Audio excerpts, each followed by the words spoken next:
Keyboard 65%, 75%, atau full size? Mana dari ketiga keyboard ROG ini yang paling bagus?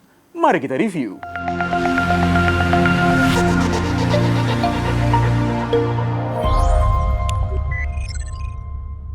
Ini tuh yang sering jadi pertanyaan sekarang. Kira-kira layout keyboard mana yang terbaik? Soalnya kan layout tuh ada banyak ya. Ada yang 65%, 75%, ada yang full size, ada yang mungkin lebih kecil lagi ukurannya. Sebenarnya yang sekarang tuh lagi populer tuh keyboard yang ukurannya kecil kayak 65%. Tapi sebenarnya ukuran yang lebih besar itu tuh nggak kalah seksi.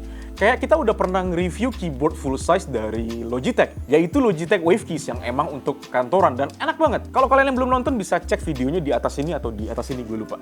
Nah, buat ngebuktiin mana yang paling enak, kita udah kedatangan 3 buah keyboard dari ROG. Yang pertama adalah ROG Strix Scope 2 RX, ada juga ROG Azoth dan juga ROG Falchion Ace.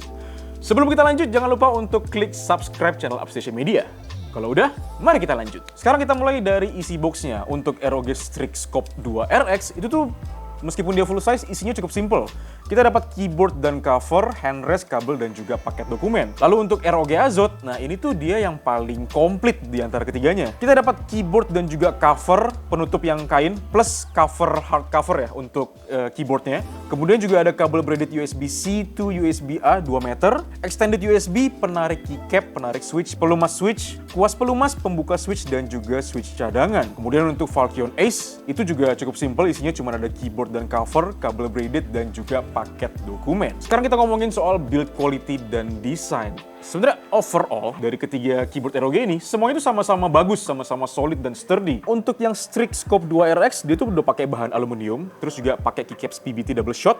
Handrestnya juga cukup enak meskipun menurut gue ini terlalu keras ya, jadi kayak meja dia cukup keras, tapi ya masih oke lah. Dan dia juga punya adjustable fit, jadi ya enak lah bisa diberdiriin kalau misalnya kalian nggak nyaman ngetiknya. Kalau untuk yang Azoth dia pakai layout 75%, dia cukup ringkas, enak dibawa kemana-mana. Dia punya tombol navigasi yang ada di satu kolom dan jadi lebih ramping. Dia pakai plat logam, dikasih kesan ramping dan mewah. Kemudian juga udah pakai keycaps PBT double shot. Kokoh banget, udah ringan, cuman sayang dia paling berat dari ketiga keyboard ini. Soalnya bobotnya mencapai 1,1 kg. Hampir 1,2 kg lah. Yang menarik dari sini dia punya layar OLED grayscale 2 inci yang paling menonjol dan menurut gue dari segi estetika yang paling keren lah. Pokoknya kesan futuristiknya dapat banget. Kemudian untuk Falchion Ace dia pakai layout 65%, pakai keycaps PBT double shot yang dibuat shining true. Legendnya sayangnya dia terlalu numpuk sih di bagian keycapsnya, jadi kayak ngilangin kesan minimalis yang coba disampaikan. Untuk covernya bisa ditaruh di bawah keyboard yang bisa ngeredam suara ketiknya. Oke, kita sekarang ngomongin fitur dan konektivitas. Kalau untuk yang Strix Scope 2 RX, dia itu udah pakai IP57. Dia udah waterproof dan juga dust resistant. Jadi kalau misalnya kalian makainya barbar, kalian jorok banget, harusnya ini bakal tetap awet dan tahan lama. Jadi jangan takut untuk beli yang ini kalau misalnya kalian agak kasar makainya.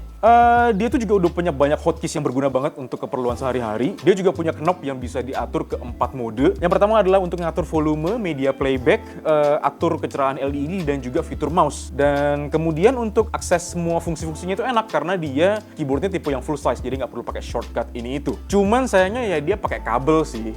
Maksudnya dia nggak ada konektivitas lain. Cuman ya untuk sebuah keyboard full size, ya normal lah ya, karena keyboard full size kan nggak mungkin lo bawa kemana-mana. Untuk yang Azoth, dia ini yang paling unik karena dia bisa menggunakan 3 jenis konektivitas sekaligus. Yang pertama adalah menggunakan wireless 2,4 GHz, kemudian ada Bluetooth, dan yang ketiga dia pakai kabel USB-C to USB-A. Udah gitu dari segi fitur, dia ini yang paling canggih karena udah hot swappable. Kalau yang lain tuh masih belum. Kalau yang ini kalian bisa ganti-ganti switchnya sesuka hati kalian. Dan yang kayak udah gue mention di awal, hal yang paling menarik dari si Azoth ini adalah dari segi layar OLED-nya. Ini tuh yang paling stand out menurut gue. Dan control knob-nya ini dia bisa ngatur beberapa hal, kayak misalnya ngatur volume, ngatur multimedia, terus ngatur kecerahan layar monitor, ngatur kecerahan RGB keyboard, dan juga mengganti efek dari RGB si keyboard itu sendiri. Dia juga punya 6 profil yang bisa ngatur kecerahan dan warna dari keyboard itu dengan cepat. Praktis banget lah pokoknya. Dan layar OLED ini punya fungsi lain, yaitu menampilkan beberapa info yang sebenarnya menurut gue cukup berguna sih. Kayak misalnya ngasih lihat suhu GPU dan juga CPU-nya, untuk ngelihat equalizer music,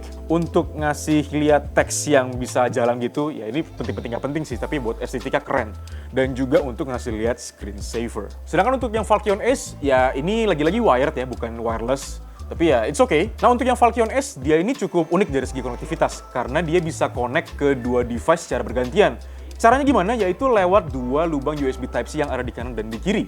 Jadi misalnya di kanan kalian mau colok ke laptop, yang kiri kalian colok ke PC misalnya, jadi nggak perlu ganti-ganti kabel. Untuk konekinnya gimana ngaturnya, itu pakai switch yang ada di tengah. Ada kayak ketekannya gitulah, misalnya ketekan kanan atau ketekan kiri. Jadi bisa diatur sesuai dengan kebutuhan. Terus untuk profil warnanya dia ada beberapa ya, yang bisa kalian akses dengan pencet tombol FN plus A sampai H. Jadi tinggal kalian pencet aja, nanti dia bakal ganti warna dari si lampu keyboardnya. Terus kalian juga bisa ngatur efek lampu yang ada di keyboard ini, misalnya static atau breathing. Caranya juga gampang banget, kalian tinggal pencet FN terus arrow kanan atau kiri. Ya bisa disesuaikan aja lah sesuka hati. Untuk atur tingkat kecerahannya juga gampang banget, tinggal FN terus arrow atas bawah. Nah untuk ngomongin fitur eksklusif yang ada di Falcon Ace itu adalah panel interaktif yang ada di sisi kiri. Nah jadi di panel sebelah kirinya itu dia punya, sebenarnya itu swipe sih, kayak touch bar gitu yang bisa kalian swipe kalau misalnya buat ganti ngeganti ukuran volume, misalnya buat ngegedein atau ngekecilin, dan kalian bisa touch, bisa tap dia punya si touch barnya itu. Dan menariknya semua fungsi itu nggak cuma yang di Falcon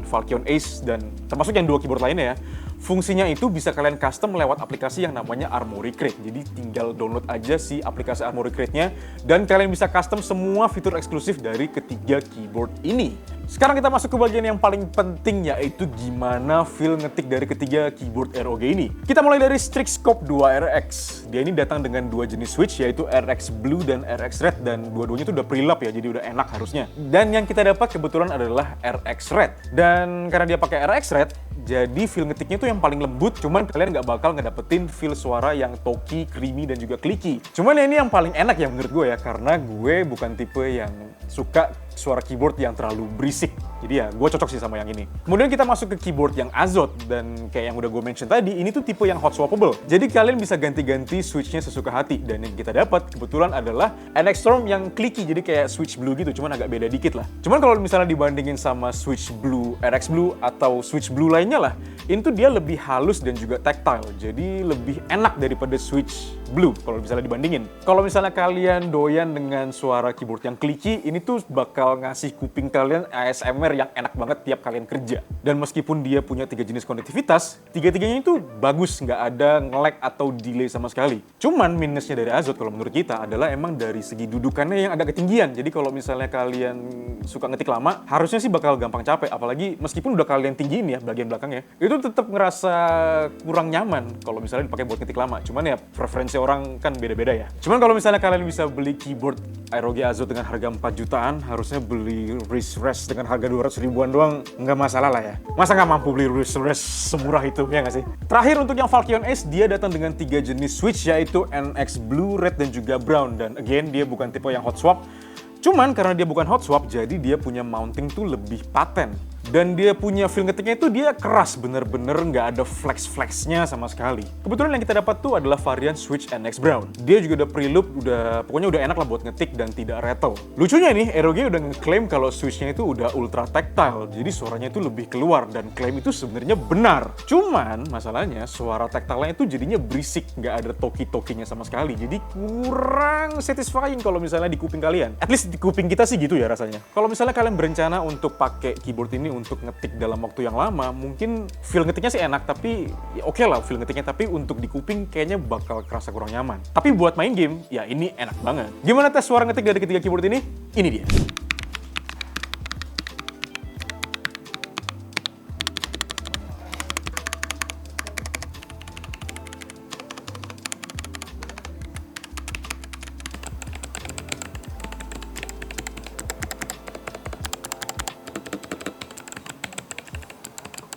Oke, kesimpulannya gimana? Jadi dari ketiga keyboard ROG yang udah datang ke kita hari ini, itu tuh sebenarnya punya sisi plus dan minus lah. Dan juga ketika kita ngomongin soal layout keyboard, sebenarnya di luar itu ada beberapa hal yang bisa kita pertimbangkan. Ada banyak faktor lah yang bisa kita pertimbangkan. Contohnya kayak Falcon Ace, dia itu emang bukan keyboard yang cocok untuk hobi. Tapi dia cocok banget kalau misalnya untuk kalian yang emang gamer banget. Dan yang nggak terlalu suka untuk ngutak-ngatik keyboard atau nge-custom keyboard. Sebagai keyboard pre-build, dia ini sebenarnya udah mantep banget kok.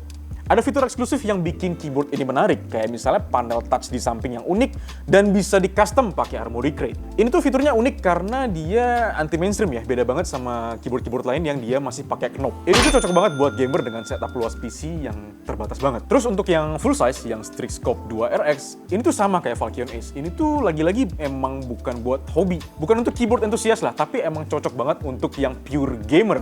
Cuman bedanya dengan yang Falcon Ace, ini tuh pengalaman ngetiknya lebih enak. Cocok kalau misalnya buat kalian yang kebutuhannya nggak cuma ngegame, tapi juga kerja.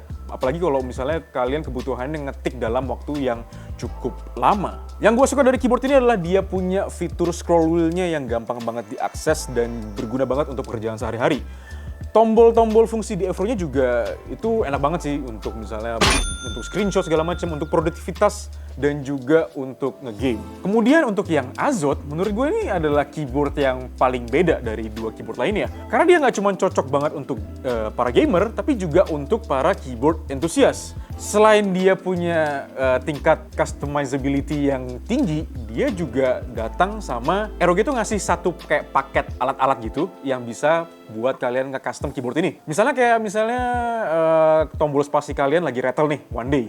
Kalian bisa tinggal pakai loop dan kuas bawaan dari si ROG. Jadi kalian nggak perlu repot-repot. Dan itu tuh udah jadi satu paket di dalam boxnya. Jadi itu udah sangat praktis banget. Dari segi fitur dia juga paling banyak dari kedua keyboard lainnya. Kemudian dia juga punya jenis konektivitas yang paling banyak dari lainnya. Kalau menurut gue paling cocok buat dibawa kemana-mana sih. Meskipun dia emang yang paling berat ya, kalau misalnya kalian nggak masalah dengan hal itu, ya ini tuh bisa banget kalian bawa kemana-mana. Misalnya lagi traveling atau misalnya mau kerja di luar terus pakai keyboard ini tuh bisa banget. Karena nggak repot, nggak pakai kabel lagi. Cuman masalahnya, ini tuh keyboard yang paling mahal dari yang teman-temannya, yaitu harganya sekitar 4 jutaan.